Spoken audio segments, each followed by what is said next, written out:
पद्मा एकादशी व्रत महात्म्य। युधिष्ठिर ने पूछा, केशव, कृपया ये बताइए कि भाद्रपद मास के शुक्ल पक्ष में जो एकादशी होती है उसका क्या नाम है, उसके देवता कौन है और कैसी विधि है। भगवान श्री कृष्ण बोले, राजन, इस विषय में मैं तुम्हें आश्चर्यजनक कथा सुनाता हूँ जिसे ब्रह्मा जी ने महात्मा नारद से कहा था। नारद जी ने पूछा, चतुर्मुख, आपको नमस्कार है। मैं भगवान विष्णु की आराधना के लिए आपके मुख से ये सुनना चाहता हूँ कि भाद्रपद मास के शुक्ल पक्ष में कौन सी एकादशी होती है। ब्रह्मा जी ने कहा, मुनि श्रेष्ठ, तुमने बहुत उत्तम बात पूछी है। क्यों न हो, वैष्णव जो ठहरे। भादो के शुक्ल पक्ष की एकादशी पद्मा के नाम से विख्यात है। उस दिन भगवान ऋषिकेश की पूजा होती है। यह उत्तम व्रत अवश्य करने योग्य है। सूर्यवंश में मानधाता नामक एक चक्रवर्ती सत्य प्रतिज्ञ और प्रतापी राजश्री हो गए हैं। वे अपने औरस पुत्रों की भांति धर्म पूर्वक प्रजा का पालन किया करते थे। उनके राज्य में अकाल नहीं पड़ता था, मानसिक चिंताएं नहीं सताती थी और व्याधियों का प्रकोप भी नहीं होता था। उनकी प्रजा निर्भय तथा धन धान्य से समृद्ध थी। महाराज के कोष में केवल न्यायोपार्जित धन का ही संग्रह था। उनके राज्य में समस्त वर्णों और आश्रमों के लोग अपने अपने धर्म में लगे रहते थे। मानधाता के राज्य की भूमि कामधेनु के समान फल देने वाली थी।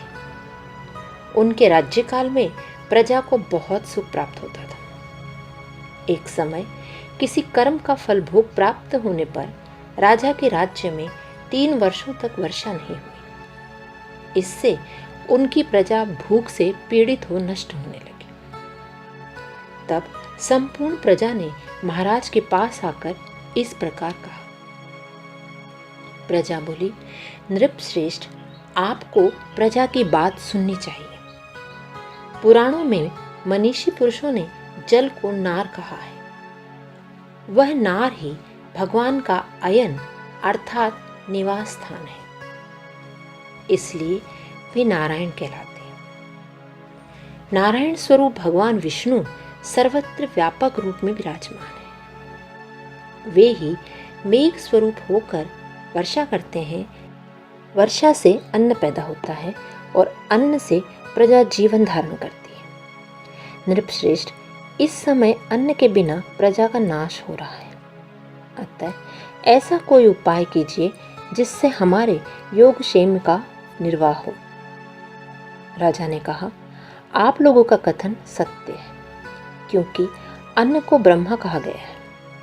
अन्न से प्राणी उत्पन्न होते हैं और अन्न से ही जगत जीवन धारण करता है। लोक में बहुधा ऐसा सुना जाता है तथा पुराण में भी ऐसा विस्तार के साथ वर्णन है कि राजाओं के अत्याचार से प्रजा को पीड़ा होती है। किंतु जब मैं बुद्धि से विचार करता हूँ तो मुझे अपना किया हुआ कोई अपराध नहीं दिखाई देता।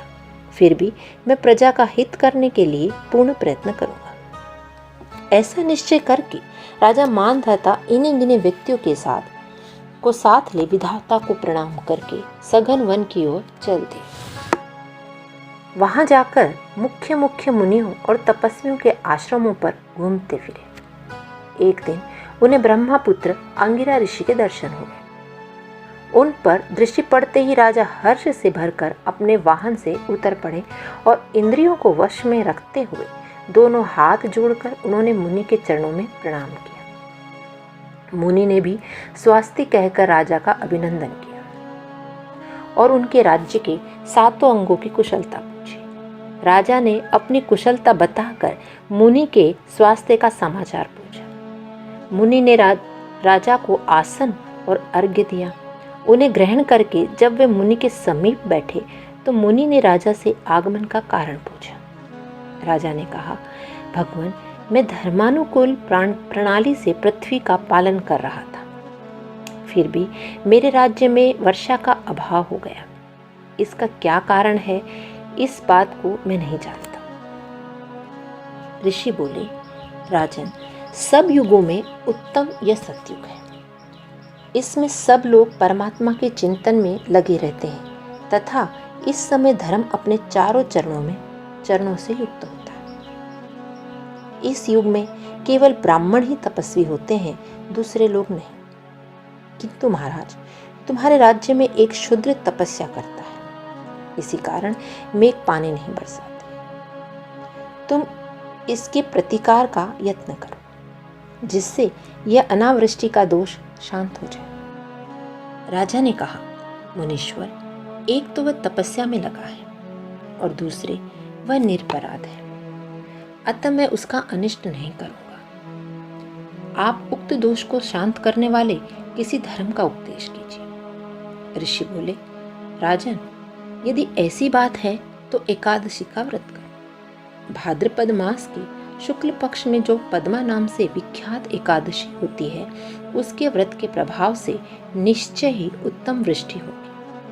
नरेश, तुम अपनी प्रजा और परिजनों के साथ इसका व्रत करो। ऋषि के ये वचन सुनकर राजा अपने घर लौट आए। उन्होंने चारों वर्णों के समस्त प्रजा के साथ भादों के शुक्ल पक्ष की पद्मा एकादशी का व्रत किया। इस प्रकार व्रत करने पर मेघ पानी बरसाने लगे। पृथ्वी जल से आप्लावित हो गई और हरी भरी खेती से सुशोभित होने लगी।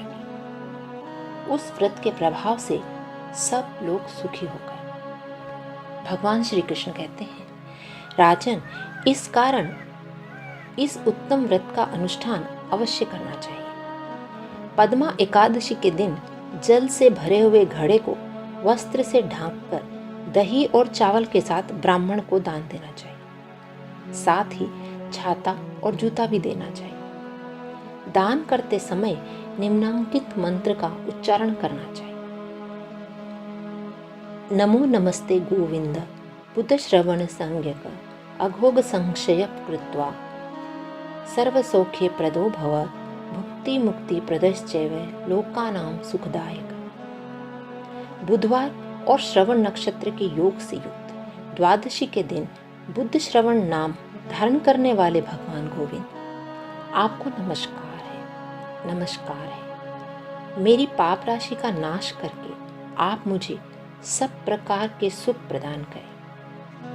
आप पुण्यात्मा जनों को भोग और मोक्ष प्रदान करने वाले तथा सुखदायक हैं। पद्म पुराण उत्तरखंड।